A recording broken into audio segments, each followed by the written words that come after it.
Rematch number 2, and all we can say is, woo! The NFL playoffs don't get any better than a win over the Cowboys. But the biggest rematch yet is this Sunday. It's the battle for MVP and a shootout for the ages. We share why this NFC championship isn't for the birds next on your Packers Fan Podcast. Hey Packers fans, this is your unofficial Packers Fan Podcast, and these are the podcasters you're looking for. One of these guys actually kissed the magical 13.5-yard line, and the other guy will challenge you to a game of pinball anytime. And now, it's time to Go Pack Go with your hosts, Wayne Henderson and Troy Heinritz. Quick question for you. How about those Green Bay Packers? This is the Packers Fan Podcast. It's the show by and for fans of your 13-time NFL champion Green Bay Packers. And soon we might have to change that number. Time will tell. But speaking of numbers, give us a call after this Sunday's game. Let your voice be heard. Call us at 920-3PACK-GO. Again, 920-3PACK-GO.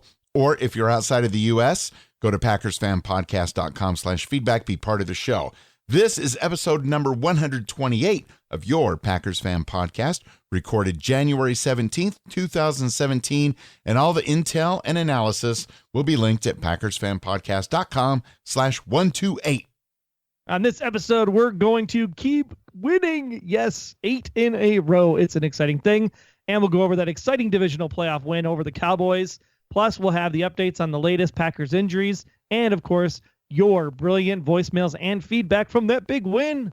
Woohoo! I'm going to share my favorite things from the new Packers dope sheet for the Packers at Falcons NFC Championship game. Troy will have the keys to the Packers beating the Dirty Birds on Sunday afternoon, and we'll have our predictions of the final score of this week's Packers at Falcons matchup. Me, I'm at Wayne Henderson, your voice acting, podcasting, part owner of your, for now, 13-time NFL champion Green Bay Packers. And I'm at Troy Heinritz, also part owner of your soon-to-be 14-time NFL champion Green Bay Packers. One more game. And then Houston, baby! Woo-hoo! So excited. I know, we're going to hardly be able to contain ourselves. Just bring on Sunday. I cannot wait. And then we will have another episode of the Packers Fan Podcast that you can listen to because the Packers Fan Podcast is available on demand and on the go. We've got our free Packers Fan Podcast app for Android and for iOS, presented by theticketking.com. Remember, you're not sold out until the king is sold out. Packers tickets at the best prices for you. Just visit PackersFanPodcast.com/tickets for all the details. If you can make it to Atlanta or even Houston in a few weeks, if the Packers are there. Oh, that would be so awesome. So awesome. We were 10-6 at one point back in 2010, and we went to the Super Bowl. We were 10-6 this year. I think it's a foregone conclusion since the Pittsburgh Steelers are also now in the AFC Championship game. It could be a rematch of 31 or a rematch of 45. Either way, as long as the Packers are victorious yet again. Oh, man, I can't believe we are back here again. It just seemed like it was only 2 years ago that we were knocking on the doorstep of going to the big game.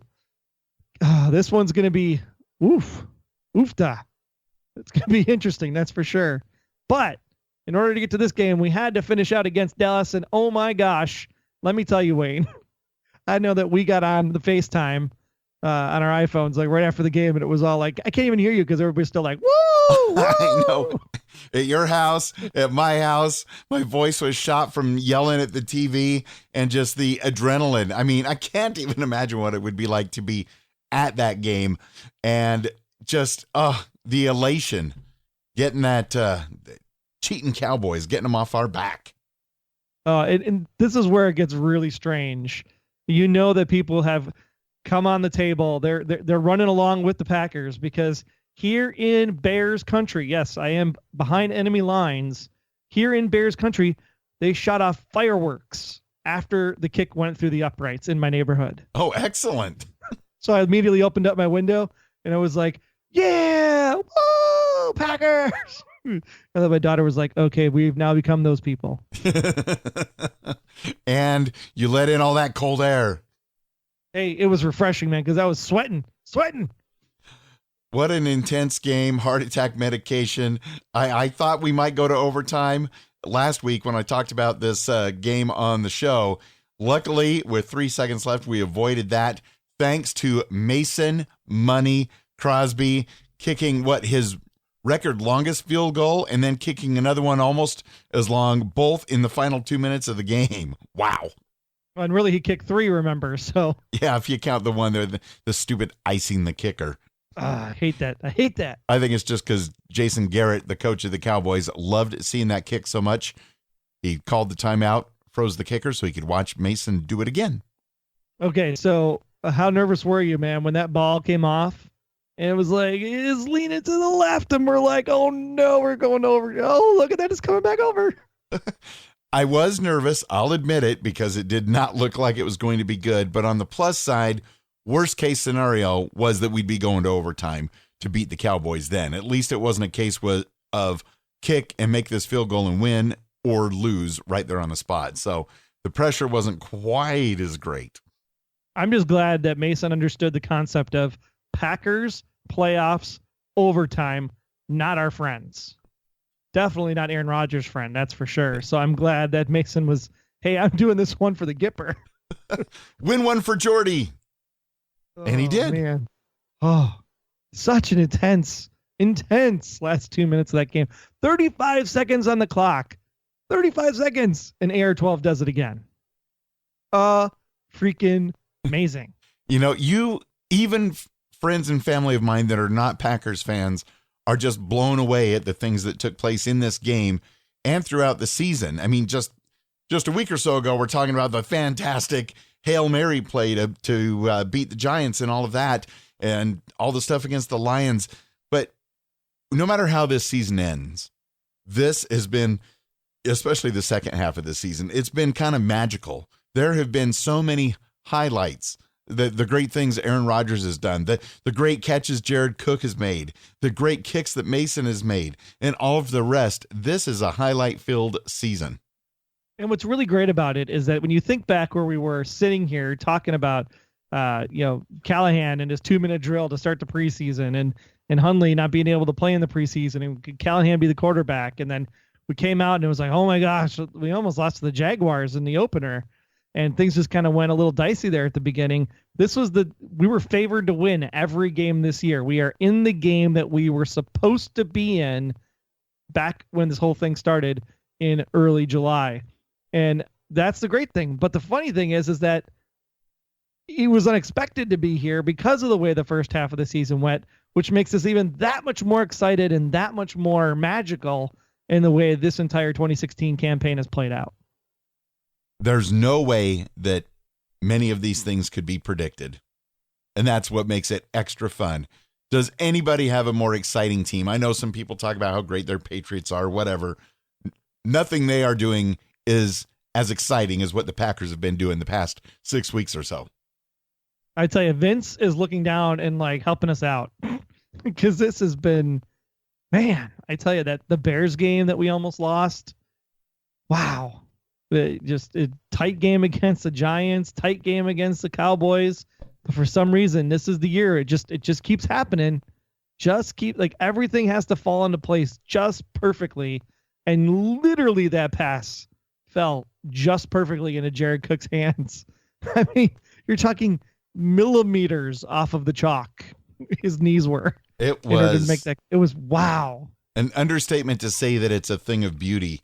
And just another one of those things that if one of Aaron Rodgers' Hail Mary plays is not the NFL play of the year at the NFL honors, this pass and catch to Jared Cook likely will be.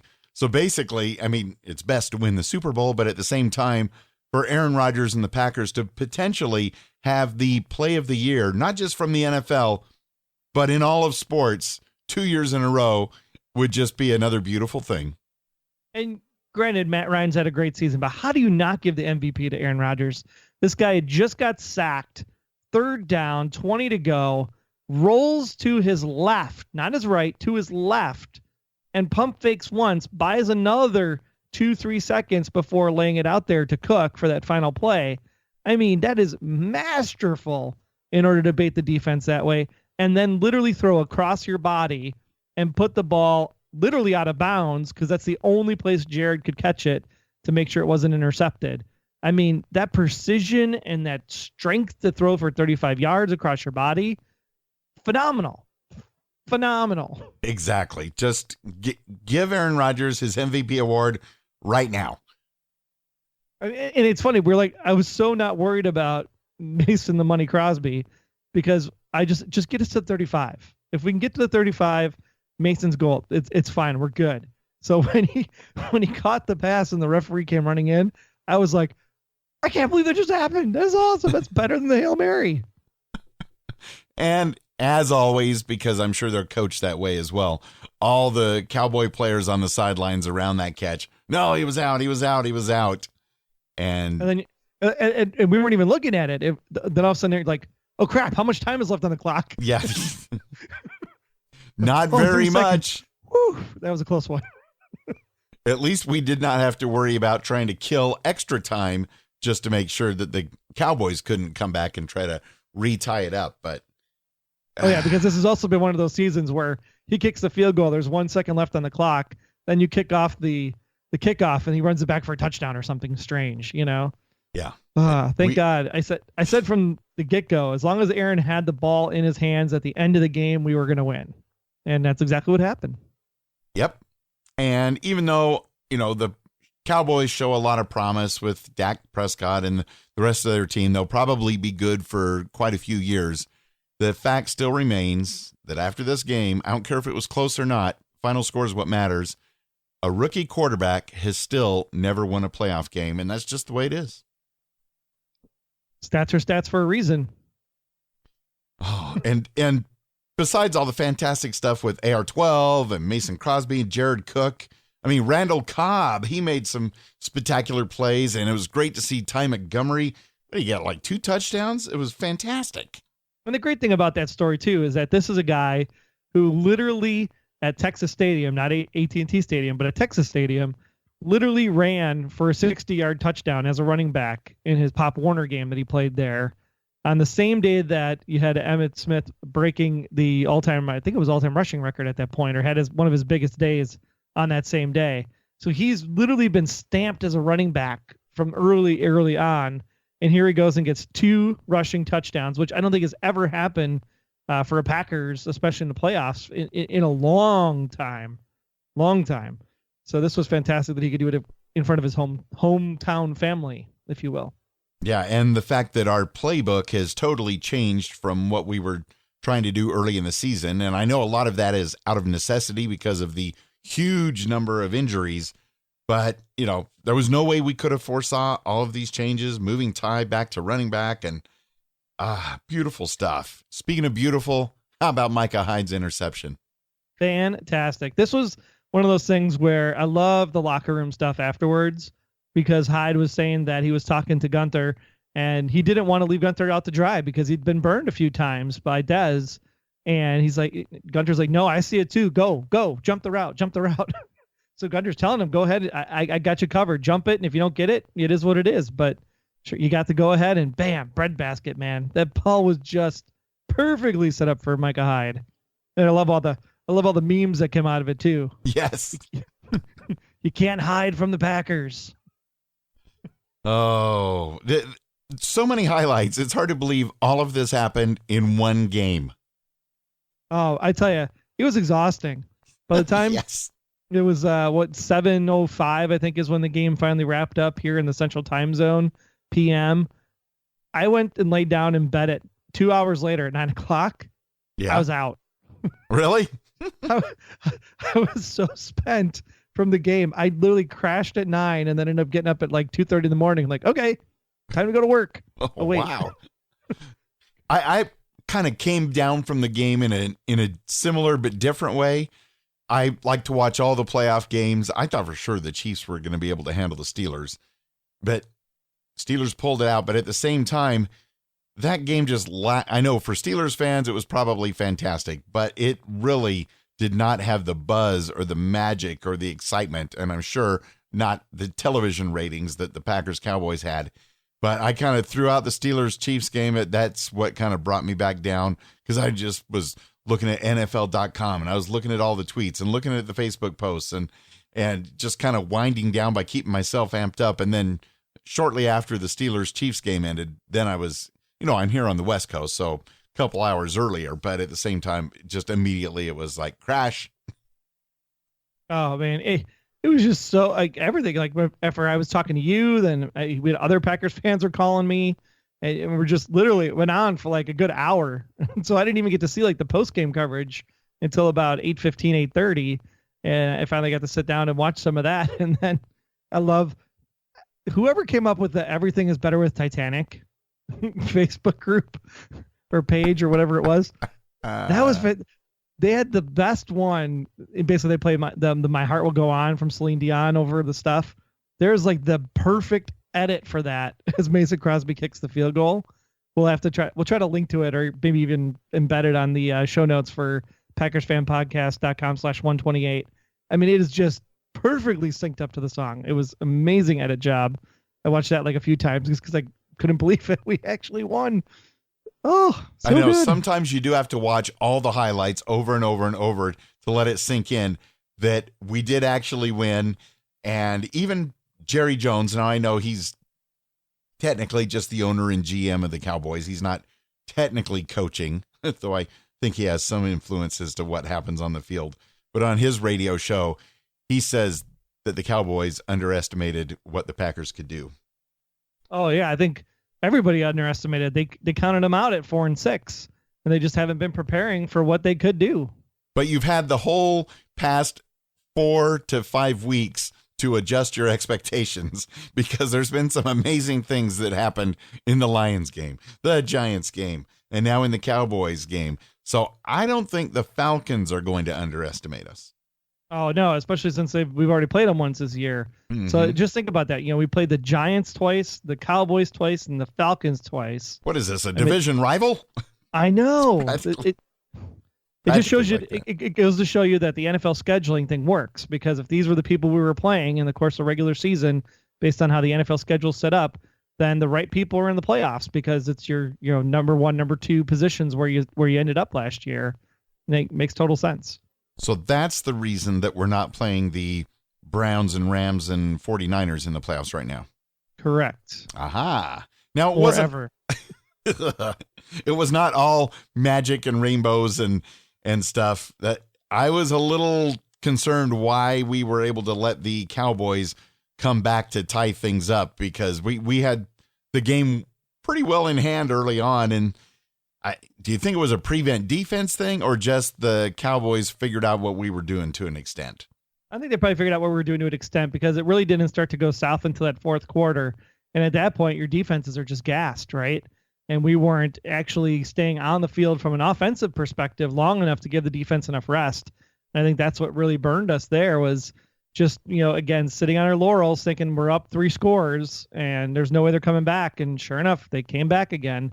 So it just goes to show, once again, the defense has to play 100% end to end in order for us to make sure we just close out the game like we're supposed to. Right. And even though I'm not a fan of the Patriots or the coach hoodie that they have, I do like the fact that, and we need to kind of import this kind of thinking, I don't think he lets his foot off the gas till they're winning by at least 5 scores. Touchdowns, 5 touchdowns. 5 then they might slow down a little bit if it's in the second half. Oh, well. So did you see the TV ratings for this sucker?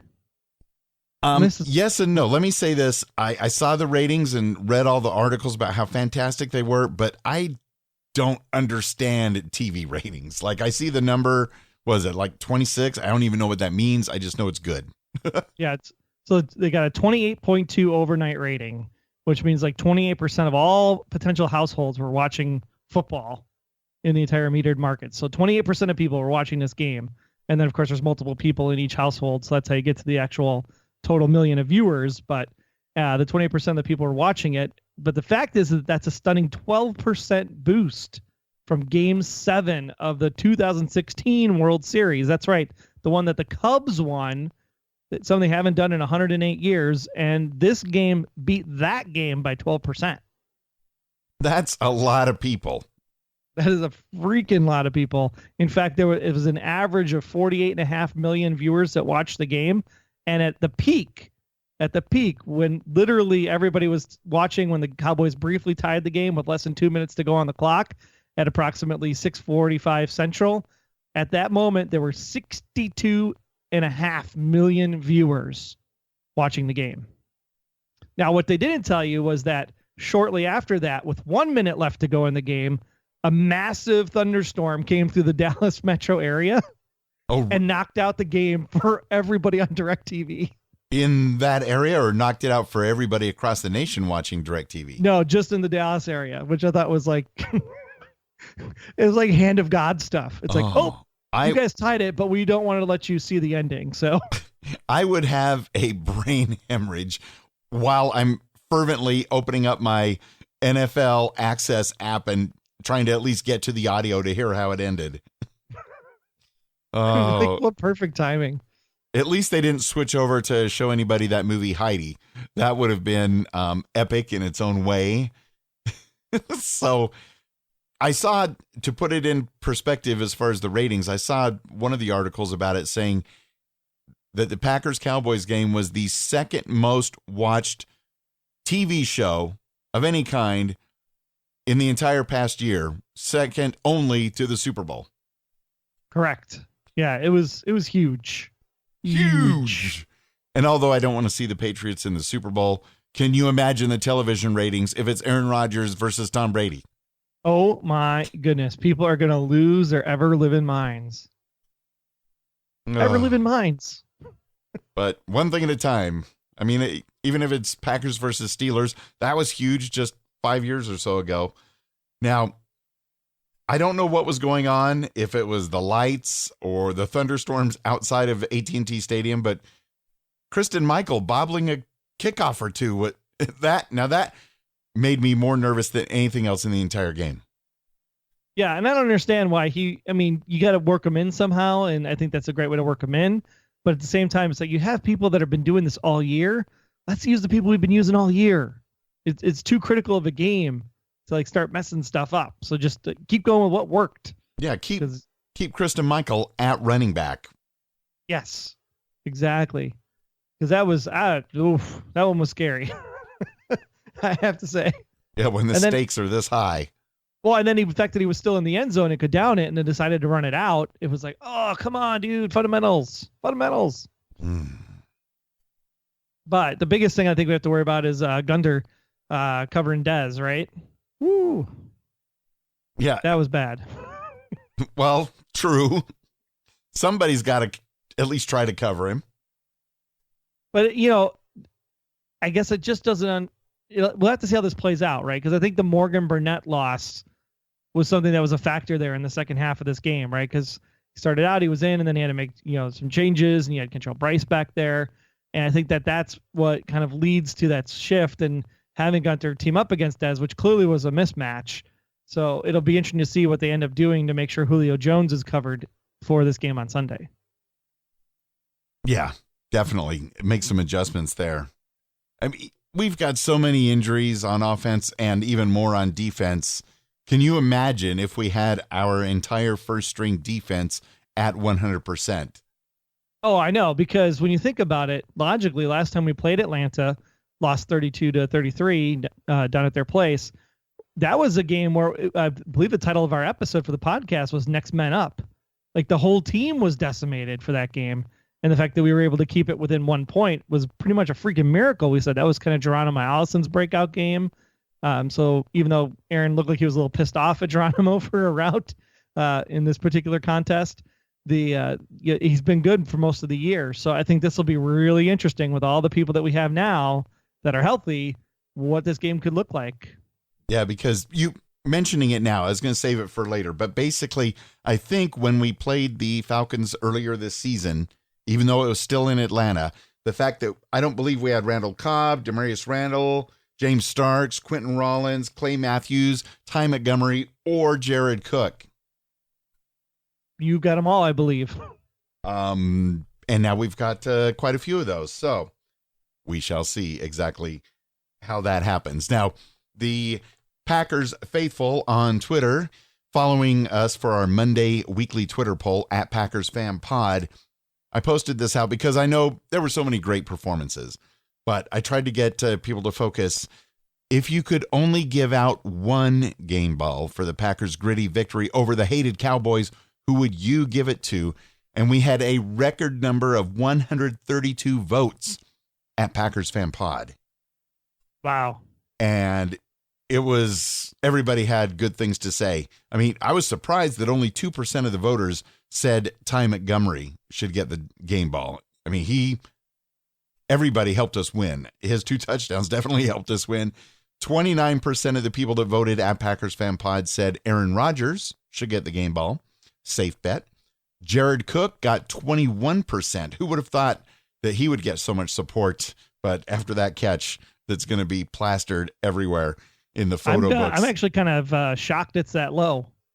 I mean, for him to be going to the ground, being able to like lift his entire body weight on his tippy toes to make sure his knees didn't touch the ground until he caught the ball. I mean, that was freaking amazing. Oh, yeah. I mean, what I meant to say was, let's say we were 8 weeks ago. You would not expect Jared Cook to be one of the top finalists. And did you see there was another angle of that play? I saw, I think on NFL Network, they showed it in slow motion that Aaron Rodgers, much like a pinball player would do, after he threw the pass, he was using body English, and even Aaron Rodgers was getting up on his tippy toes to try to really help Jared Cook get on those tippy toes. No, I did see that. You'll have to send me that link. That's funny. Yeah, you can see him in the background. He's like, I'll help you. But the number one winner of the at Packers Fan Pod weekly Monday Twitter poll for the game ball goes to Mason Crosby with 48% of the votes. Yeah, just think about it. I mean, 111 yards of field goals to win the game. Whatever it takes. Wow. And we did have some other comments in addition to the actual votes. Elcan77 said all of the above. They all played very well. Ryan Hunter at Chosen Radar said Aaron made some of the best throws I've seen a quarterback make in this game. Tight window after tight window. Amazing to watch. And Gareth Wright on Twitter says, has to be Mason for the game ball. He was under so much pressure, he nearly turned into a diamond. Go Pack Go UK. And O Casper Official said Jared Cook. He showed up like never before. And it's a toss-up between Mason and him, but I'm kind of leaning towards Jared Cook. And Ammo5 on Twitter said, how come Hyde didn't make the list? It's a good point. That is a good point. Thanks for the great write-in vote with that, Dave. Much appreciated. But yeah, game balls probably in the locker room went to many, many people. But for the podcast, I wanted to see if people could pick it. Just one person. Yeah. But apparently nobody likes to follow the rules either. They're like, I want to give it to this person and this person and this person. Just one. One. I'm just glad that it was a victory. They were so excited. Everybody was just like, whoa! Like literally out of their minds. I mean, there's people that I've bumped into since that game that I don't know if they've ever watched a football game before or really paid attention. But obviously everybody that I know knows that I'm a diehard Packers fan. But people were coming up to me even still today. Oh yeah, I saw that game. Your Packers are doing really well. That was a wild game. And I'm like thinking, this person, I didn't even know they watched television, let alone a Packers game. Just amazing. People love the Packers, and rightfully so. Everybody's coming over to my desk and they're all like high-fiving as they came by. Like I'd be on a phone call. They just walk by, high five. And then they said, hey, I heard the fireworks in your neighborhood. Was that you or your wife launching those off? It was not me. I swear that ask my daughter, true story. There were people shooting fireworks. Literally, I was like, oh, there's fireworks outside. Open up the window. Whoa! Now it's possible, technically, that it could have been your fabulous wife because she wasn't home until shortly after the game and we were on FaceTime. Yeah, I'll give you that one. She might like you for that one. There you go. My wife who hates football. Yeah, I think we were FaceTiming and she was pulling up in the driveway and her car picked up our conversation and put it onto Bluetooth in her car. She's like, what's all this screaming going on? That's Wayne. Football stuff. Football. Couldn't have planned it. Couldn't have done it on purpose. So good. So good. Well, Jordy Nelson, gosh, man, he is still really questionable in order to play in Sunday's NFC Championship game against the Falcons. Even Rob Domboski of ESPN said, yeah, it's going to be pretty tight. So we'll have to just keep an eye on the practice reports to see if Jordy's going to be able to make it. Obviously, Quentin Rollins is still out. Jaron Elliott's still out. Morgan Burnett left the game with the quad again. So it'll be interesting to see if Morgan's able to go. Man, it'd be really great if Morgan could be out there because that would certainly help out the situation, I would think. Yeah, it was hard to watch new injuries happen in this game. I know it's the nature of the game, but, Devontae Adams, I haven't heard officially, but I think that his injury is not as bad as it originally looked. But next man up, just like earlier in this season. Yeah, and even though Sam Shields is on the injured reserve, this week, I guess he was charged with that possession of marijuana and drug paraphernalia in the court case from an October 19th incident, according to the Green Bay Press-Gazette. So in the same kind of 1 week span, Shields gets charged where Geronimo Allison was picked up for possession as well. Oh, come on, football players.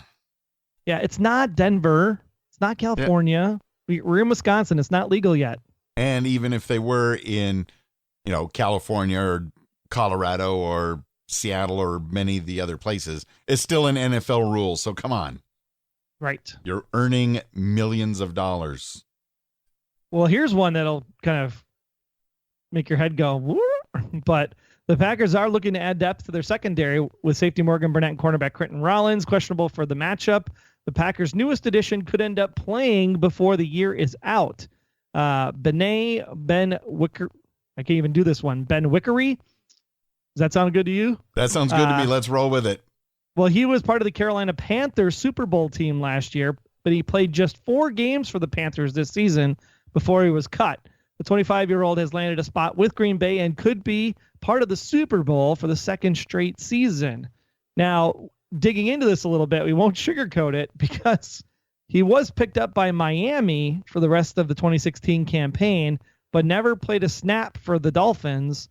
And when he was with Carolina for those first 4 games, he gave up, get this, over 200 yards to this receiver's career 300-yard day. And that's when the Panthers faced, you guessed it, one Julio Jones and the Atlanta Falcons earlier this season. That was in one game? He gave up over 200 yards? 200 yards he gave up to Julio Jones. So, glad you're here, Benet, but stay on the practice squad for a week. So, because it's just kind of mind-boggling that he was just picked up this afternoon. I didn't even know teams could do that, but surely he's not going to be able to play this week, and we're not going to put him on Julio Jones, even though Julio might be a little banged up, but still, woo. Yeah, I would not put it past him. Just like when Larry Fitzgerald was a little banged up, and then look how that turned out. Yeah, thanks. At the same time. You were there. I'm sorry. I rubbed that one in a little bit too deep. Yeah. Wow. Larry. I know that we do need a lot of help in our secondary, and we need whatever we can do. We just need resources in case people get hurt. Right. That's the only thing we need. Especially either if somebody gets hurt or, we do win this Sunday and move on to the Super Bowl. You never know. You just never know. You never know. Some injury news from the other side of the battle line. The Falcons reportedly placed defensive lineman Adrian Claiborne on injured reserve Tuesday afternoon after he suffered a torn biceps against the Seahawks. Ouch. Claiborne was lost on the 3rd defensive snap in the Saturday's 36-20 playoff win over the Seattle Seahawks. The Falcons lost a very productive player. Claiborne missed 3 games during the regular season with a knee injury, yet still finished second on the team with 4.5 sacks and second with 8 tackles for lost yardage. The 6-year veteran started 7 games and played in 13, finishing with 22 tackles, 14 quarterback hits, and 1 fumble recovery for a touchdown. He will be missed by the Falcons and Falcons. That means fans. there's a hole in that defensive line then for Montgomery to run through now. All right. And Kristen Michael. That's true. That's true. Double runners. Always a good thing, especially when you're playing in a dome, right? I know we're playing a lot of indoor dome games all of a sudden, so weather not a factor. And let me say this. After the Devontae Adams and whatever happened with his foot, I think it was partially due again to artificial turf. And of course, we've got that again this week in Atlanta. I just can't stand the stuff. It's too sticky no matter what kind of cleats you're wearing. Well, if you want to make sure you keep artificial turf out of this place and us having fair weather all the time with no outages to DirecTV, help us make the Packers Fan Podcast even better by checking out PackersFanPodcast.com/support. You can do a couple of things. You could go ahead and shop on Amazon. You can do that all the time. But more importantly, if you click on our Amazon shop link there right on the homepage or over at PackersFanPodcast.com/support, every little nugget you buy on Amazon sends us a little kickback. We greatly appreciate that. You could also get some really great audiobooks on Audible. Just go ahead and check that out. Some real great Packers titles on there. So if you want to get geared up for Sunday, you can start your Audible free trial 30 days and keep that book and be able to go ahead and listen to all the great quotes from Vince Lombardi there as you're driving to work, waiting for Sunday's contest. And, of course, go over to patreon.com like our friends Saber 8 and Dawn Lejeune did with their awesome Patreon support. Just give $1 a month, $5 a month, just something small to let us know that you're out there and say, hey, thanks for putting on such a great Packers Fan Podcast. Had a record week last week for our listenership. We want to thank every single one of you that was out there listening. Again, PackersFanPodcast.com/support.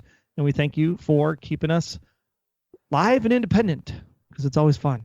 It is fun. It's such a blast doing the show, and with all the victories and more people listening to the show and telling friends about it, it's all good. And we've got some more great listener feedback to share with you again this week because obviously everybody is excited over the Packers victory. Let's check in first and see what Jeff has to say.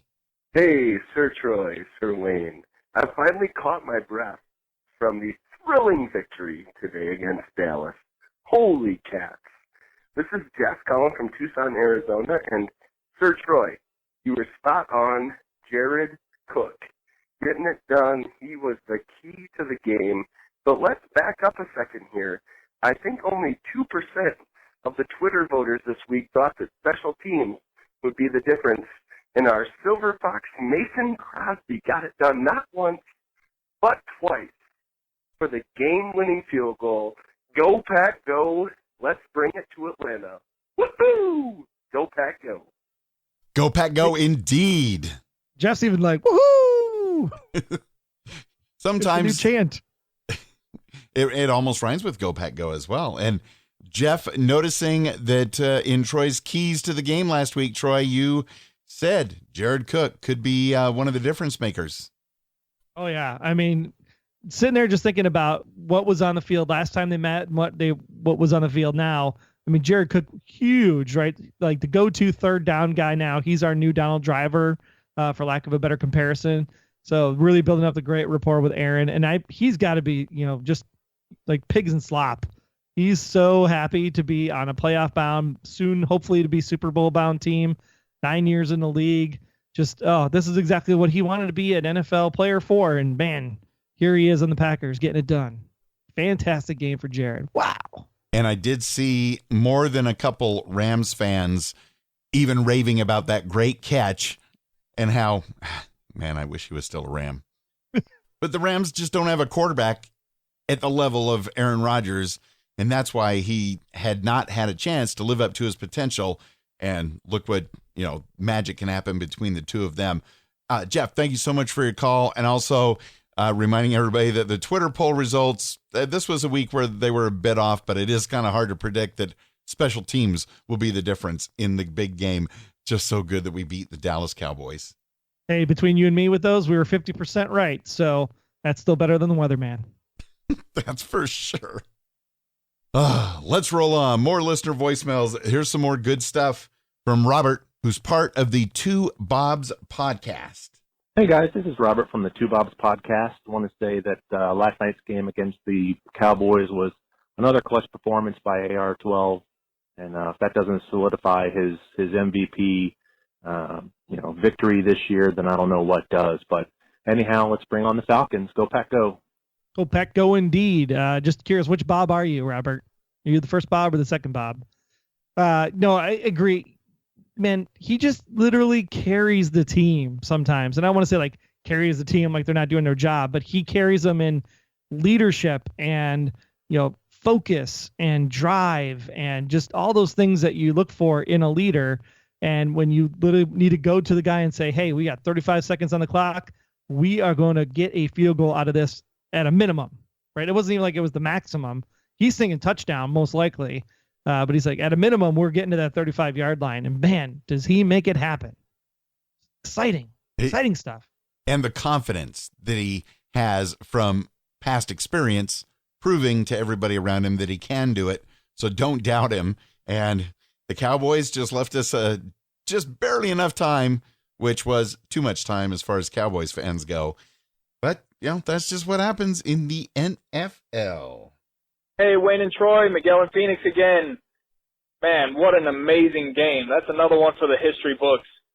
It seems like everywhere I go lately, there's Packer fans everywhere. I think I went to the supermarket right after the game, and I had all my Packers paraphernalia on, and I think I ran into like 6 other people in the store with Packers gear on here in Arizona. So it's great to see everybody out there. Man, I'm just so glad that we were able to pull this one out. And I was wondering, just a question for you guys. Not ever wishing this upon you guys, but if you were to have a heart attack watching a Packers game, would you rather it be because we're starting out slow and we're losing and we have to come back to win the game, or because we're blowing a team out and we let them back in the game and then we have to come back, we have to win the game? Just kind of joking around, but curious what you guys think. But anyway, another thing I was thinking, Geronimo Allison, man, I'm loving this kid. He's out there making all kinds of plays. And when you look at him, he's so tall and skinny. And when he lines up on the line, ready to take off, with his legs spread, he kind of reminds me of a praying mantis. I was thinking that'd be a good nickname for Geronimo Allison, Geronimo the praying mantis Allison. All he has to do is when he lines up, put his hands up and then kind of curl his wrist over so he looks like a praying mantis. Podcast. I can't wait to listen to it, and I'll talk to you guys soon. Go Pack, go. I don't know about the praying mantis part, but especially if Aaron Rodgers is going to be yelling at him, then someone's going to get their head bitten off, right? But no, I think that you're absolutely right, Miguel. Fantastic game. Thanks so much again for calling in. Heart attack decisions. Oh, good question. Man, I tell you, this whole game, right? This is the best part. I have close family, right? Like first, second cousins down in the Dallas metro area. They are avid Cowboys fans. They actually came up here for a Cowboys Packers game once and literally took one of my cheese heads and spray painted it silver and blue with a star on the top of the cheese head. Wow. I mean, it's sacrilege. It was terrible. I'll find a picture at some point and put it up. But yeah, it was just a really fun time to go back and forth, and they were all like 3-0, yeah, 3-0, woo, 3-0. Wow. Yeah, that was the last time they had to lead the whole game. Yeah. So Very so true. to answer the question, kind of long way around it, is I would much rather be winning and leading and have them come back and tie, but never actually advance past us. Playing from behind is always way more stressful because you know that you are going to lose if you don't do something. Versus here, we just, hey, it's tied. All we got to do is go score one more time. Okay, we can do that. I think it's a much easier place to play from. So, yeah, I wasn't worried. I mean, yeah, I still watch the kick, through my peephole of my fingers. like one eye and just, between the index finger and the middle finger, just kind of do that thing. And, kneeling on the ground, saying a prayer and all that stuff. But, yeah, I'd rather be ahead or tied. I definitely do not want to be behind. I can't. Those are stressful. Really stressful. Oh man. Especially this week. I mean, when you're 60 minutes away from the Super Bowl, like I do not want to be behind in the fourth quarter. No, definitely not in the fourth quarter. And again, Miguel, thank you so much for all your support and for calling in again this week. I'm going to actually go the other way. I mean, heart attack games are always stressful either way. And as long as it's, a non-fatal heart attack, like maybe just a warning. I'm actually kind of gonna go the other way, that I think it would be less of a heart attack situation for me personally if we were behind and then caught up, because I know that we can get caught up. But sometimes when we have a lead and we blow it, whether we're going into prevent defense or our defense is just gassed, that makes me really, really nervous. See, that doesn't make me nervous. That just makes me angry because they're professionals and they should be able to handle that, you know? That too. That's probably an even better word. I can't imagine you sitting there at Arizona last year knowing that there's no chance in hell they're going to tie that game. I mean, it's just like, oh man, we're out. It sucks. And then Aaron throws that ball and you're like, holy crap. Like to go from the complete utter desperation to, I can't believe we just had the game. We're going to overtime. Like that swing of emotion would be enough to like knock anybody out.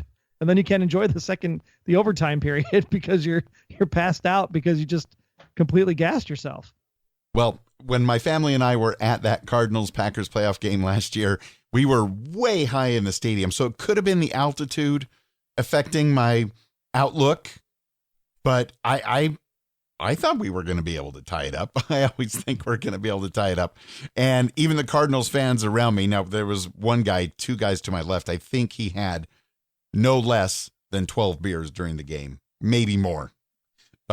And even he was kind of worried that it could happen. But then when it did happen, I've said it before, it was so funny watching all the Cardinals fans around me that were like, I cannot believe it. And then, of course, Aaron Rodgers does it again this year against the Giants. All is well. I would sure be nice if the Packers are winning 75-0 in the third quarter this week, but that's not going to happen. Oh, no, definitely not this week. Definitely not this week. But it would be good on the medicinal side of things. Oh, for sure. For sure. Maybe in the Super Bowl. I have to go to a different pharmacy because I've already filled up twice. I had to go across the border to get more. Oh, come on, Packers. I hear Canada's filling prescriptions pretty quick. Help us, Packers. But as long as there's a win at the end, we do eventually recover. In fact, got another voicemail here from another listener who almost did not quite recover. Yeah, and they almost won, and then they tied it up, and then they kicked the one in the timeout. I couldn't, what the heck? And then they kicked it to again, and they won, and it was super awesome, and I can't believe it. And it was great. And the Voice of Steve podcast, I'm gonna go Pack Go. Steve from the Voice of Steve podcast. Thank you so much for calling in. Now, see, that's what it's like when you call in literally 30 seconds after the game ends. Oh, 30 seconds after the game ends, you're like, woo! And then you're out like, of breath. Then you're like, wait, can you believe that? It was wild stuff. Oh my gosh. Oh. And we love hearing all the voicemails. And if we are victorious against the Falcons Sunday night, I personally invite each and every one of you listening to call us with your thoughts. We'll have a voicemail extravaganza episode filled with joy and shortness of breath and all those good things. Yeah, definitely. If we win, call right away. 920-3-PACK-GO. 920-3-PACK-GO. Put it in your phone right now, because if we win and we're going to the Super Bowl, we want to hear exactly what you're feeling in that moment for next week's episode. I think that would be fantastic. Got more great fan feedback here from Lafia from Facebook. The Packers defense almost broke in the end, but held it together. Great win for the Packers. Packers defense needs to step up big in this one and just shut down that high-powered Falcons offense. Go Pack, go! Absolutely. We do need to shut him down. We also heard from Doc Kennedy, who's not necessarily a Packers fan, but sends congratulations to my cheesehead friends. Good luck against the Falcons. Looking forward to watching a good old-fashioned shootout. #playoffs. And Troy, would you agree this is likely to be a shootout? Oh, we're not there yet. Hang on. We'll do those score predictions later. You're going to be shocked. Spoiler alert. Stay tuned. Stay tuned. Jay Walters also checked in, said another great game for the offense. Looks Super Bowl ready. How about Mason, Mr. Ice? Injuries keep piling up, though. But #go Go Pack, go. Ooh, so we could have Mr. Ice versus Matty Ice this week. Ooh, stay tuned. Stay tuned. And then on the Twitter side of things, Sandra Mendez at PR Packer. Never underestimate the power of Crosby kicks. Hashtag road to the Super Bowl. Go Pack, go. Love it. Love it. Troy, quick question for you. When one of the more myopic 49ers, Steelers, or Cowboy fans try to tell you that none of the NFL championships that the Packers won prior to the Super Bowl era, that's how they sound in my head, none of those NFL championships before the Super Bowl actually count, and only Super Bowl wins count in your team's history levels. Troy, how do you respond when they come up with nonsense like that? I say it doesn't matter because we've been playing football longer. There you go. That's similar to what I respond with. I try to explain, look, the NFL and the Super Bowl wouldn't likely be here the way it is if it wasn't for what teams like the Packers and Giants and Lions did way back in the day. And you know what? Even though you think you're all cool, Cowboys, Niners, Steelers, and all that good stuff, we still have 4. 5 trips, 4 wins, 1 more trip. We're getting close to that Steeler number. So just keep them back in your mind. We're talking dynasty here, man. If we go to the Super Bowl this year, we're going the next 2. Yeah, and at Packers fans, Germany responded to this whole kerfuffle with, no matter what they say, we're going to add one in February. Confidence. Love it. I love the confidence. We're following in Aaron Rodgers' footsteps. And we even got a comment from Google Plus. Remember Google Plus? What's that? Well, it's this thing. Nothing from Google Buzz or whatever the thing Apple Google used to have. All those things.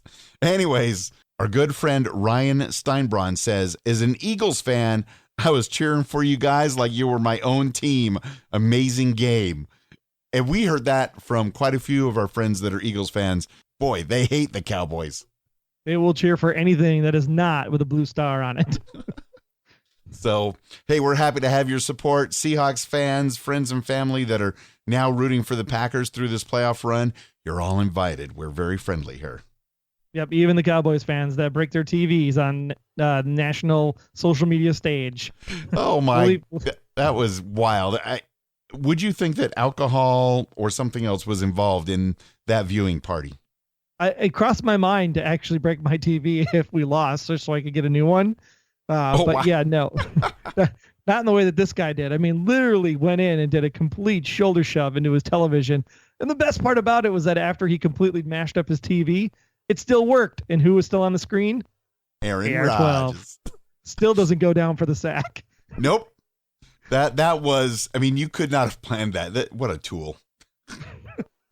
Amazing. Well, in other Packers news, if you were planning on basking in the glory of Lambeau Field Sunday during the NFC Championship game or needed to pick up something from the pro shop just in case you wanted some extra flair, you're going to have to wait till Monday, unfortunately. The Lambeau Field atrium, including the Packers pro shop, the 1919 Kitchen and Tap, and the Packers Hall of Fame, and Lambeau Field Stadium tours will all be closed on Sunday, January 22nd, in order for all the employees to enjoy the NFC Championship game with their family and friends. The Green Bay Packers announced today the atrium will reopen at 8 a.m. on Monday, January 23rd for regular business hours. I absolutely love that story. I mean, here's a team, the ownership, the management, and everybody involved that really does care about the people that work for them, because obviously, especially if you work at Lambeau Field, you're more than likely a Green Bay Packers fan. So much like a lot of places that close on Thanksgiving and Christmas to let their families be home, this is just great, and I applaud them for it. I mean, there'll be plenty more times for you to go back to all those great things, because I love the pro shop. I love the 1919. I love the Hall of Fame and the stadium tour. Monday. Oh, can you imagine, Troy, if the Packers beat the Falcons Sunday night? You think they're going to be selling some merchandise big time on Monday the 23rd? Oh, absolutely. It'll be shipping out like crazy time. Yeah, but at the same time, these are one of these events, right? It's like an NFC Championship game. Wouldn't it be awesome? Like, you sold $4 tickets for the Brett Favre thing over the summer. Like, you sell like $20 tickets to come sit in the stands and watch the game on the big screens. We all chipped in for them with our stock. It'd be just to be there with other Packer fans, like 79,000 strong, watching it on TV. I mean, it would sell out. People would actually pay to go sit in Lambeau to watch the game, I'm pretty sure. Absolutely. Guaranteed. I mean, missed opportunity right there is what I'm saying. But no, it's really good that they're able to let people take the day off and watch the game, because we need everybody cheering we can possibly get, because it's crazy, man. It's crazy. You know who else is cheering for the Green Bay Packers? Yeah, that's right. Tom freaking Brady. Tom Brady's a Packers fan. Well, not exactly, but he is an Aaron Rodgers fan, and both the Packers and the Patriots are just one game away from a Super Bowl 31 rematch. In an interview with WEEI, Brady said this about Rodgers: "I think he actually does things that no one in the league has ever done or can do just because of his physical ability. Some of the plays he makes are just, well, they're just phenomenal. Not just the throws, but the scrambles. Everything really looks effortless with him, which is probably the amazing part. He's definitely working hard, but he's making hard look easy. It's a very effortless style he plays with. The velocity of the ball, the placement of the ball. He's just an incredible player. He works very hard at it. He's a very talented player, and he's just having an incredible season. It's fun to watch him play. I always love watching him play. Whenever he's on, I usually stay up and watch." WEEI. Tom Brady on Aaron Rodgers. Wow. There you have it, ladies and gentlemen. That's amazing. Amazing. It's going to be epic. I know. It's going to be epic. And after the game, Twitter was blowing up. I mean, Jerry Rice was saying great things about Aaron Rodgers. Michael Jordan, I believe, just all sorts of people. And when you have peers like that are saying great things, and not just, fanboys and fangirls and things like that. I mean, we're obviously on the inside. We knew this long ago, but now everybody knows. It's beautiful. Great stuff. Beautiful. Well, the weather for Sunday afternoon in Atlanta will be 65 degrees with a 70% chance of rain outside, because we are doming it once again, people. And it goes without saying that key to the game number one is Matt Ryan and Julio Jones. These are some deadly weapons, so keeping these two at bay is where we have to focus most of our attention. With our depleted secondary, this will be a true test to see if we are the team that can finally rise to the challenge. The Magnificent Seven will also need to amp up the pass rush, which was kind of weak against the Cowboys. So hopefully we can make sure we do that often and early. But we can't forget about Devontae Freeman and Tevin Coleman. The 1-2 tandem compounded on the ground as well. So the front seven are going to have their work cut out for them carrying this team to a W. Also, Atlanta still has one of the worst pass defenses in the NFL. So remember last time Rodgers carved them up for 248 and 4 touchdowns. So we should have no problem here, since that is the stat line for Rodgers pretty much every week for the last few weeks. Granted, Ty Montgomery stole some thunder last week, but that's okay. The O-line is going to have some fun with, of course, Vic Beasley, one of the league's best pass rushers. With the O-line, they need to change his name to Vic Measley, hopefully, by the time this game is over. Shut him out with a goose egg on the sacks. Make sure Rodgers' jersey stays nice and clean, even with the AstroTurf underneath there. So that way Rodgers can work his scramble magic. But here's the big key. It's the playmakers that were missing the last time these two met. Randall Cobb was just getting going again. Ty Montgomery was feeling his way. Cook wasn't even on the field. And we had a host of backups all playing roles in the secondary. We look better on offense, and the same to slightly better on defense. The Falcons look about the same on offense, but worse on defense due to their recent injury. And so this one will be a close one once again. Oh, my goodness. And after last week with your very successful keys to the game, everybody pay attention to those. Keep your eyes on all of that good stuff. And, yeah, I always love it when we try to make Beasley look measly. Yeah, I think the key to the number one key to this one is literally time management. We talked about it all season long. We started the preseason with it. If there was ever a game to win time of possession, this is the game. Matt Ryan is not on the field. Matt Ryan cannot score. So run is what we're going to have to do this week. I'm going to be looking for it. I cannot wait. It will be here before we know it, or at least it feels that way. And the Green Bay Packers just a couple of hours ago came out with their official dope sheet for the Packers at Falcons NFC Championship playoff game. Read the whole thing at PackersFanPodcast.com/128. But some of the things that jumped out at me this time around, the 12-6 Green Bay Packers will travel to Atlanta to take on the 12-5 Falcons in the NFC Championship game on Sunday at the Georgia Dome, 2:05 p.m. Central Time. This is the second time the two teams have met this season, like you talked about, We only lost by, 1 point earlier this season? Correct. Time to turn that around. This will be the fourth postseason meeting between the Packers and Falcons all time, with Green Bay holding a 2-1 advantage so far.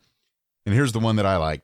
I like it all, but I really like the fact that the last time these two teams met in the postseason was, of course, in 2010 in the divisional playoffs, where Green Bay traveled to Atlanta and won 48-21. Wow. It's like karma. Absolutely. History repeating itself. I know, because in recent history, I've heard so many people talk about, don't worry, the Packers will get knocked out of the playoffs by a bird team. They always do. Well, not in 2010, we did not. It's so, true. Stay tuned to your televisions. Green Bay's victory at Dallas in the divisional round snapped a streak of 12 straight NFL playoff games won by the home team, which dates back to last postseason.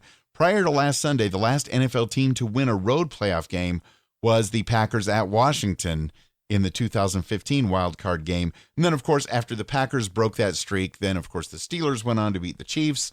So the streak is all mishmash. The home team does not necessarily win. And Sunday will be the 7th time Green Bay has played in the NFC title contest since the 1970 merger between the AFL and NFL.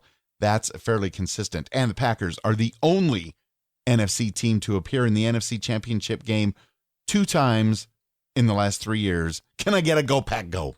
Go, Pack, go! And the notable connection that really warms my heart is Packers linebacker Clay Matthews. His father played for Atlanta from 1994 through 1996, and he is the elder cousin of Falcons tackle Jake Matthews. So that Matthews family, them and the Mannings, there's a lot of football going on. Read the entire Packers Dope Sheet linked in our show notes at PackersFanPodcast.com/128. All right. Woo. Where did we end up last week? Victory. You had a 3-point win. I had a much bigger win. I think you're closer, so you go first. I thought the Packers would win 31-28, just give each team 3 more points, and we did win 34-31. We thankfully avoided the overtime that I was worried about, but just barely.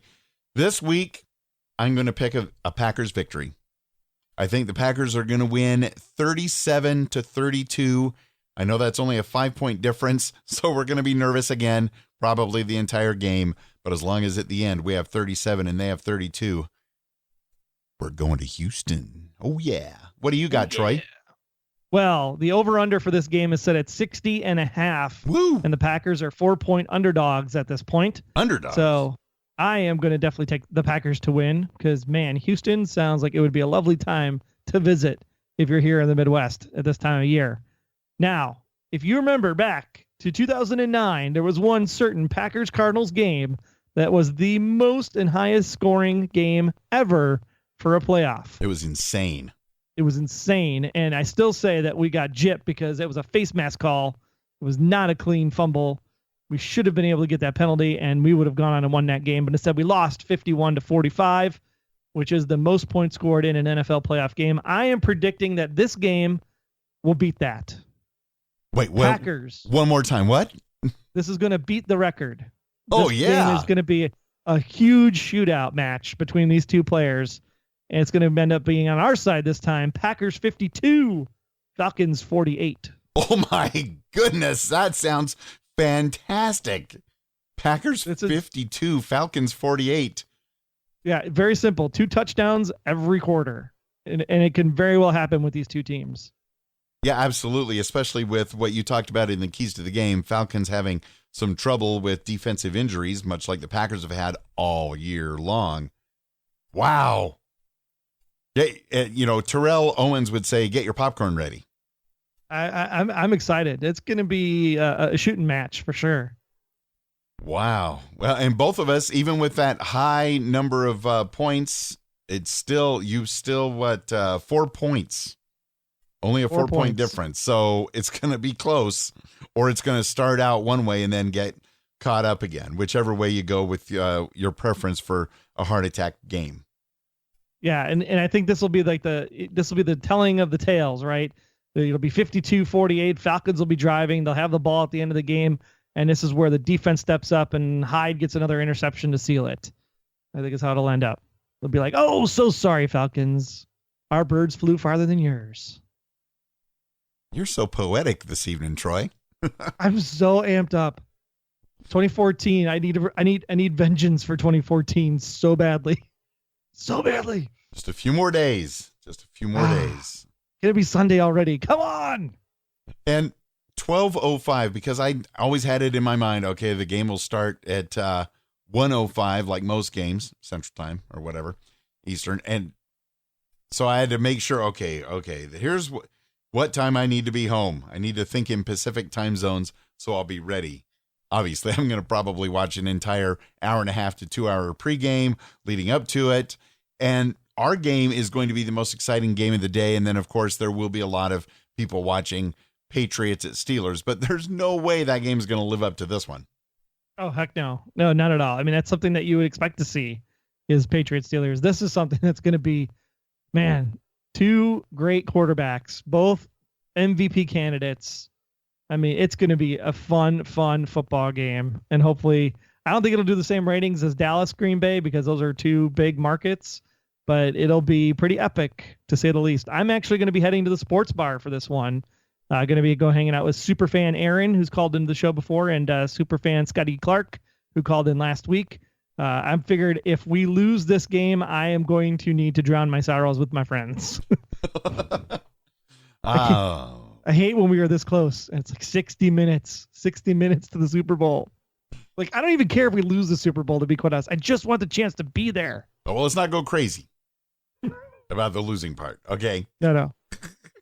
But yeah, I've met Scott Clark and Aaron Peterson in the past, both great guys. They'll make sure that you can enjoy the victory that the Packers will have Sunday against the Atlanta Falcons. Oh my gosh. Be sure to tell them hi and have one for me. So tense already. I'll have to take preconditioned heart attack meds. Woo. I think that's what the sports bar is for. Exactly right. Well, this is the Unofficial Packers Fan Podcast, and we are not affiliated with the NFL or the Green Bay Packers, but man, it'd be awesome to get invited to Media Day if we do get to Houston. So let someone know how we can make that happen. Tell them to email us at media@packersfanpodcast.com, or if you have connections to anybody within the organization that you'd like us to interview, just tell them to email us again, media@packersfanpodcast.com. And if you're having a great time this season, don't forget to become one of the Packers Fan Podcast faithful. Just $5 a month. That's like one less eating out, one less Starbucks, one less beer. Go ahead and send it our way. That's over at packersfanpodcast.com/support to see how you can help make the podcast even better. And with the Packers continuing to win, that means there will be more games for us to play in. There's still 2 more potential games, the Falcons and that big one there in Houston. Be sure to find out how you could take part in those games. Listen to us on the go with our free Packers Fan Podcast app for Android or for iOS. They are presented by theticketking.com. Don't get sold out of your next Packers game, whether it's regular season or playoffs or Super Bowl. Visit PackersFanPodcast.com/tickets for all the details. Follow us on Twitter at PackersFanPod and be ready on Monday for our weekly Monday Twitter poll at PackersFanPod. You can even follow my personal account. I'm at Wayne Henderson. And me, I'm at Troy Heinrichs, and be sure to like us on Facebook as well. Just visit PackersFanPodcast.com/Facebook, because you know what? If we're in Houston, there might be a Facebook Live or 2. Who knows? I cannot wait to watch you do that. I'm going to tune in. It's going to be fantastic. And remember to get your thoughts in after the game anywhere in the world. Go to PackersFanPodcast.com/feedback to get in your feedback. Be part of the next episode. Keep the conversations going online. There's the Packers Fan Podcast Facebook page, Twitter at Packers Fan Pod, all that good stuff. But for now, we just want to thank you for listening to not only the last episode, which was our biggest episode yet. Let's make this one even bigger. Thank you in advance for listening to the Packers Fan Podcast. Yeah, be sure you subscribe in iTunes or Google Play Music as well, so that you do not miss an episode of the podcast. Now, it's time. 60 minutes to Houston. Let's go ahead and hear every single person out there, because you're all Packers fans after this last week. Give it up. Let's hear you loud and proud with a Go Pack Go.